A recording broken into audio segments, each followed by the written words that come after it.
अस्सलाम वालेकुम गाइस, आज की इस वीडियो में हम बात करने वाले हैं एपिसोड 1 to 4 के बारे में। इस वीडियो में हम एपिसोड 1 to 4 को एक्सप्लेन करने जा रहे हैं। तो एपिसोड की शुरुआत कुछ ऐसे होती है जहाँ पे उस्मान साहब और तुर्गुत हमें यानी शहर के अंदर दिखाए जाते हैं। उस्मान तुर्गुत से कहता है, तुमने उन सबको हरा दिया तुर्गुत। जिसके जवाब पर तुर्गुत कहता है, जब आप जैसे कमांडर हमारे साथ मौजूद हों। तुर्गुत उस्मान साहब से कहता है, उस्मान साहब आपने मुझे वहाँ से एक हिस्से में निकाल दिया और आप बिल्कुल सही समय पर वहाँ पहुँच गए। अगर आप नहीं आते वहाँ सही वक्त पर तो नेमान पता नहीं क्या कर गुजरता। जिसके जवाब पर उस्मान साहब कहते हैं, नेमान को ये सब करने की इजाज़त उसके सरदारान भी नहीं देते। इंशाअल्लाह हम उनको इस सरज़मीन से निकाल बाहर फेंकेंगे। जिसके जवाब पर तुर्गुत कहता है, इंशाअल्लाह। उस्मान साहब कहते हैं, लेकिन वो इस चीज़ की कीमत अदा करे बगैर यहाँ से नहीं जा सकते। जिसके जवाब पर तुर्गुत कहता है, उस्मान साहब शहादत हमारे लिए एक अहम मकाम है और हम शहादत के बाद सीधा जन्नत में जाएंगे। जिसके जवाब पर उस्मान साहब कहते हैं, आमीन। फिर हमें बाईसुंगुर और कुतान दिखाए जाते हैं जहाँ पर कुछ गद्दार लोगों को पकड़ के उस्मान साहब के सामने पेश किया जाता है। वो लोग उस्मान साहब को कावड़ कह रहे होते हैं, यानी कि उस्मान साहब को बुरा भला कह रहे होते हैं, उनकी फ़ैमिली को बुरा भला कह रहे होते हैं। उस्मान उनको रोकता है। फिर अचानक से ओरहान और अलाउद्दीन की यानी शहर में एंट्री हो जाती है। वो गद्दार यही कह रहे होते हैं उस्मान साहब से कि नेमान तुम्हारा चल ख़त्म करेगा उस्मान। जिसके जवाब पर उस्मान साहब कहते हैं, ऐसा है क्या। फिर उस्मान साहब अपने बेटे को एक टास्क देते हैं। वो इन गद्दारों को उनके हाथों में तलवार थमा लेते हैं और उनको कहते हैं कि जाकर उन गद्दारों से मुकाबला करें, यानी ओरहान और अलाउद्दीन को उन गद्दारों से मुकाबला करने को कहते हैं उस्मान साहब सीधा सीधा। फिर ओरहान और अलाउद्दीन और उन गद्दारों के बीच आपस में लड़ाई होने लगती है, जहाँ पर ओरहान और अलाउद्दीन उन लोगों को आसानी से काबू करने में कामयाब हो जाते हैं। लेकिन बीच में अलाउद्दीन उन सिपाहियों की थोड़ा हद तक चढ़ने लगता है, लेकिन ओरहान वक्त पर आकर उसको बचा लेता है और किसी न किसी तरह वो लोग उन सिपाहियों को काबू कर लेते हैं। ओरहान उस्मान साहब से कहता है कि एक दिन वो भी आएगा कि मैं आपके पास बुरसा की फ़तह की खबर लेके आऊँगा। जिस पर अलाउद्दीन कहता है, बुरसा को फ़तह करने के लिए अभी बहुत ज़्यादा ट्रेनिंग की ज़रूरत है। जिसके जवाब पर उस्मान साहब कहते हैं, बुरसा के अलावा भी बहुत ज़्यादा अहम शहर अभी और फ़तह करने हैं। उसके लिए हमें तजुर्बाकार होना होगा और ताकतवर भी होना होगा। बहुत से शहर, बहुत से किले हमारे लिए मुंतज़र हैं। फिर हमें इबादत-दीनी किला दिखाया जाता है और बुरसा का तकफ़ुर दिखाया जाता है। यहाँ पे शानदार तरीके से बुरसा के तकफ़ुर की एंट्री दिखाई जाती है। बुरसा के तकफ़ुर को हम कुछ कमांडरों के साथ देखते हैं, जहाँ पर एक खुफिया मीटिंग करी जा रही होती है। बुरसा का तकफ़ुर अपने कमांडरों से कहता है कि हम लोग यसू मसीह के दुश्मनों को मारने के लिए पैदा हुए हैं और सब कमांडरों का वहाँ पे वेलकम करता है।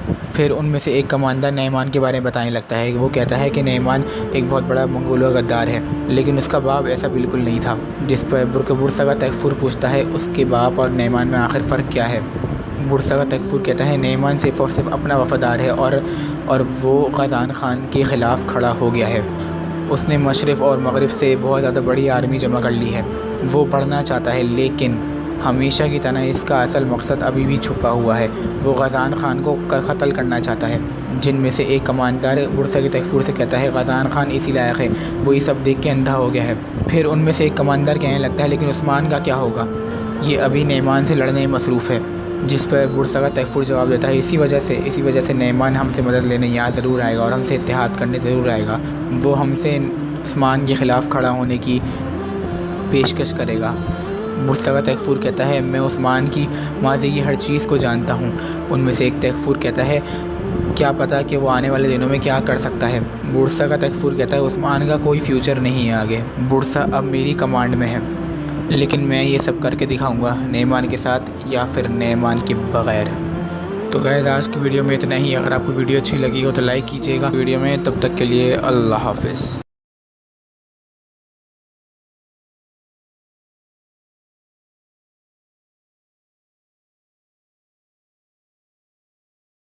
इस एपिसोड की शुरुआत हम देखेंगे कि उस्मान साहब अपने सिपाहियों के साथ बात कर रहे होते हैं जिरगे के अंदर। वो कहते हैं कि नेमान का हमने बहुत ज़्यादा नुकसान किया है, अब वो मोहर भी इस्तेमाल नहीं कर सकता। नेमान की करारगाह है और यहाँ पे हम सरदारान की मदद से दायरा बनाएंगे और उसको फिर मशरिक़ के साथ राब्ता मुख्तगर कर देंगे। नेमान यहाँ पर फंस चुका है, अब उसकी नज़रें किसी और चीज़ पर हैं। ये सब सुनकर वहाँ पे एक सरदार कहने लगता है उस्मान साहब से, वो लाजमी जो गुस्से में होगा जनाब। जिसके जवाब पर उस्मान साहब कहते हैं, उरास साहब ये बताइए कि दुश्मन गुस्से में क्या करता है। जिसके जवाब पर उरास साहब कहते हैं, वो अपनी पूरी ताकत से हमला करता है। जिसके जवाब पर उस्मान साहब कहते हैं, अगर नेमान को हम पर हमला करना होता तो इस बात का इल्म हमें पहले से ही हो जाता। असल काबिल ज़िक्र जो बात है वो दुश्मन की खामोशी है। ये सब के सुनकर एक सरदार कहता है, उनकी खामोशी को हम अपनी तलवारों से और खामोश कर देंगे। अगर वो खामोश हैं तो हम उन पर हमला कर देते हैं। ये सुनकर एक और सरदार कहता है कि मेरे सिपाही आग में बगोला हो रहे हैं बदला लेने के लिए। आपके एक इशारे पर वो मरने मारने के लिए तैयार हैं। हम करारगाह को ख़त्म कर देंगे। और फिर उरास साहब कहते हैं, जब जंग के लिए सिपाही तैयार हैं तो फिर हम भेड़िए की तरह उन पर हमला कर देते हैं। क्या आपने ये दीवान जंग के लिए नहीं रखा है उस्मान साहब? जिसके जवाब पर उस्मान साहब कहते हैं, हमें से वैसे लोग नहीं चाहिए जो सिर्फ जंग के लिए लड़ें, और ना ही ऐसे लोग चाहिए जो सिर्फ बातें ही करते रहें, बल्कि हमें ऐसे लोग चाहिए जो सही वक्त पर हमला करें। अब सरदारान बताएं कि आप किस मालूमात की बिना पर ये सब कुछ कह रहे हैं। सरदारान नईमान यहाँ पर फंस चुका है, लेकिन अब तक उसने हमला क्यों नहीं किया? मुझे बताएं क्यों? क्योंकि नईमान की नीयत अब कुछ और है। क्या हम लोग उनकी नीयत जाने बगैर उन पर हमलावर हो जाएं? नईमान बुरसा के तकफूर के साथ इत्तेहाद करने के लिए चला गया है। हम लोग उसको मशरिक़ की तरफ से फंसा रहे हैं तो वो हमें मगरिब की तरफ से फंसा रहा है। मुश्किल वक्त में मरना आसान है सरदारान, लेकिन हम लोग अभी से हरकत करना शुरू कर देंगे। आप लोग जंग का मुतालबा कर रहे हैं, इस चीज़ का मौका आप लोगों को ज़रूर मिलेगा, लेकिन अभी नहीं। अब आते हैं दीवान के असल मौजू की तरफ। उस्मान साहब कहते हैं, वो तैफूर एक ताकतवर कमांडर है जिसने बाज़ंतीनियों की जंग के दौरान वेनिस की कश्तियों की हिफाजत भी की, हत्ता कि बहुत सारी बगावतों को भी कुचला। वो कई जंगों में फातह भी रहा है। फिर उस्मान साहब बुरान से पूछते हैं, हमारे पास कितनी कैदी हैं? जिस पे बुरान जवाब देता है, 12 जनाब। फिर हम दूसरे सीन में देखते हैं कि नईमान बैदबुरसा के तकफूर के पास बाज़ंतीन किले में जा चुका है।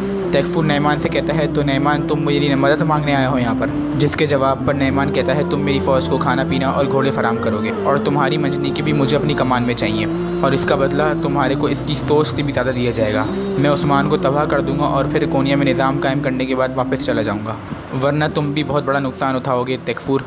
ये सुनकर फ़ारिस कहता है कि मुझे चरवा उस्मान मत समझो, ये तुम्हारी बहुत बड़ी गलती होगी नईमान।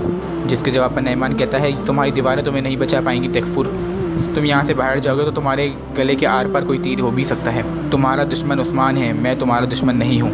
जिस पर तकफूर कहता है, तुम्हारी इतराने की वजह से फ़र्ज चंगेज़ खान की मोहर है। पर कहने लगता है तकफूर कि मैं नाकाबिल तक़सीर किलेदार हूँ। ये सुनकर नईमान का आदमी आगे बढ़ने लगता है, लेकिन नईमान उसको अपने हाथ से इशारे से रोक देता है। जिस पर तकफूर कहता है, हम तुम जैसे वहशियों से बरसों से लड़ते आ रहे हैं। तकफूर नईमान से कहता है, मैं तुम्हें 2 मिनट में तबाह कर सकता हूँ नईमान, लेकिन तुम्हारे पास अभी एक और मौका है। तकफूर नईमान से कहता है, हम दोनों ही उस्मान के दुश्मन हैं, लेकिन मैं तुम जैसे वहशियों के साथ इत्तेहाद करने से पहले थोड़ा सोचूंगा। जिस पर नईमान कहता है, हम दोनों के लिए तुम्हें बेहतरीन का इंतखाम करना होगा। और यही कहते ही नईमान वहाँ से चला जाता है।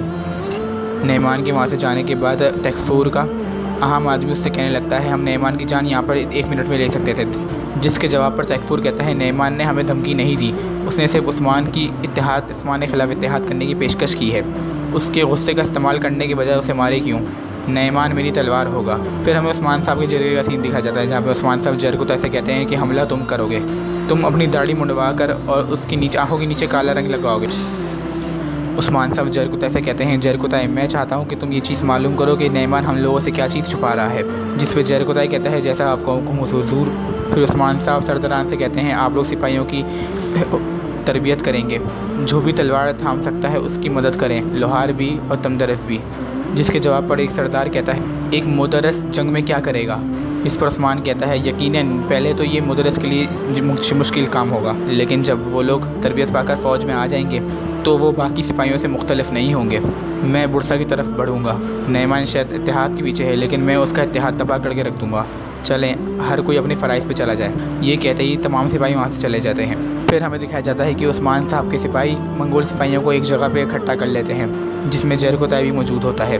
थोड़ी देर बाद भी उस्मान भी वहाँ पे अपने ख़ानदान वालों के साथ आ जाता है। उस्मान तुर्गुत से कहता है, बताओ क्या सूरत हाल है तुर्गुत? जिसके जवाब पर तुर्गुत कहता है कि अल्लाह के हुक्म से हम लोग तैयार हैं। फिर उस्मान साहब बुरान से पूछते हैं कि क्या सूरत हाल है? जिसके जवाब पर बुरान कहता है, बुरसा के तकफूर को जो सामान भेजना है वो तैयार हो चुका है जनाब। और कोनूर कहता है कि तकफूर के लिए ख़ास तोहफे भी गाड़ी में रखवा दिए हैं। फिर उस्मान साहब तुर्गुत से कहते हैं कि कारवां जब रवाना हो जाए तो फिर सिपाहियों की तरबियत की ज़िम्मेदारी तुम्हारे ऊपर है। तो गाइस, आज की वीडियो में इतना ही। अगली वीडियो में हम पार्ट 3 इसमें बताएंगे, पार्ट 3 में कि आगे इस एपिसोड में क्या होगा। अगर आपको वीडियो अच्छी लगी तो लाइक करिएगा। मिलते हैं अगली वीडियो में, तब तक के लिए अल्लाह हाफ़िज़।